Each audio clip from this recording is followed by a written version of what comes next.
এবং একটু আগে আমাকে ও বলছিল গানটা গাইলে কি করে আমরা লিপসিং করতে অসুবিধা হচ্ছিল, কারণ Sylheti language, Sylheti language is very tough.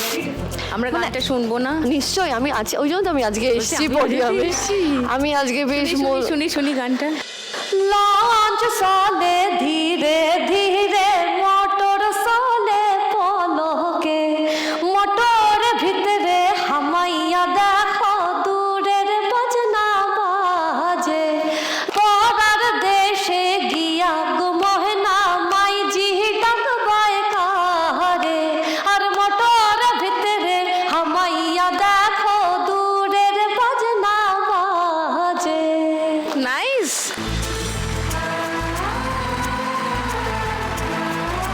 কি মিষ্টি এই গানটার সুর। গানটা সুর করেছে জয় সরকার, জয়দার সুর করেছে। গানটা গাওয়ার টাইমটাতে অনেক শিখতে হয়েছে, কারণ ইটস সিলেটি ল্যাঙ্গুয়েজ। এবং যেটা হয়, আমরা যখন স্টুডিওতে কাজ করি সিকোয়েন্স দেখে আমাদেরকে ওদের সাথে মিলিয়ে গাইতে হয়েছে, ওদের এক্সপ্রেশন ওয়াইজ দেখে দেখে গাইতে হয়েছে। এটা একটা দারুণ এক্সপিরিয়েন্স আমার। I am very happy. Wow. আর এই গোটা ছবির মিউজিক ডিরেক্টর কে? জয়দা। জয় সরকার, জয়দা। বাহ বাহ, জয়দার জন্য একটা জোরে হাততালি হোক সবাই মিলে প্লিজ। Super duper. এরপর বিনীতা। শ্যামপ্তি, বিনীতার চরিত্রটা নিয়ে একটু বলো। চরিত্র নিয়ে বলার আগে আমি আগে বলতে চাই যে এটা আমার প্রথম ছবি। হ্যাঁ, সিনেমা প্রথম বড় পর্দায়। Welcome to the big screen শ্যামপ্তি। And I am very excited, ভীষণ খুশি।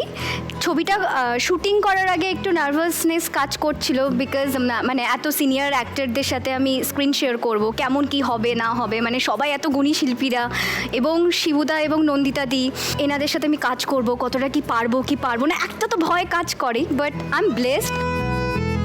আর দাদা আর দিদি তো মানে দে আর লাইক ফ্যামিলি আর কি। প্রথম দিন থেকে ওই কমফোর্ট জোনের মধ্যে যদি কেউ না ঢুকিয়ে দেয়, আমিও কোথাও গিয়ে একটা ডিস্টেন্স মেনটেন করতাম, আমারও কাজটা করতে অসুবিধে হতো। তো ভীষণ হই হই করে মজা করে পিকনিকের মতো করে আমরা কাজটা করেছি, মজা পেয়েছি।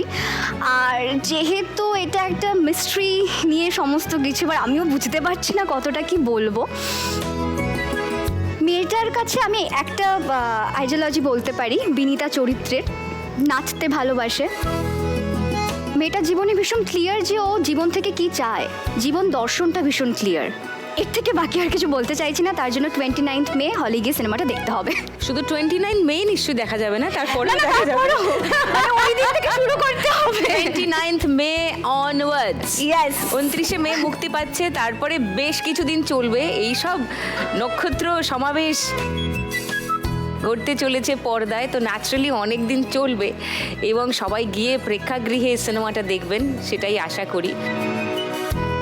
ওকে, সো গল্প আড্ডা আরও হবে, একটু খেলাটা শুরু করি। সবাই বসে আছে, ফার্স্ট রাউন্ডটা কখন খেলা হবে শুরু করি। ফার্স্ট রাউন্ডের আজকের খেলা টাকা ওড়ে দেখো ধরে। তো খেলার আগে অনন্যার কাছে একবার আসি। এই খেলায় জিতলে লাখ টাকার লক্ষ্মী লাভ হয়। সো লাখ টাকা জিতলে কি প্ল্যান? আজকে আমি না, আমার মনে হয় আমার পুরো টিম আমরা কথা বলেছি একসঙ্গে, তো আমাদের প্রত্যেকের এটাই মত যে যেই জিতুক আজকে ওই উইনিং অ্যামাউন্ট, যেটা 1 লক্ষ টাকা, সেটা আমরা যেই জিতুক লক্ষ্মীর ব্যাংকে ডোনেট করতে চাই। মানে আমাদের লক্ষ্মীর ব্যাংকে পুরোটা? হ্যাঁ। এবার ফার্স্ট রাউন্ডে খেলি।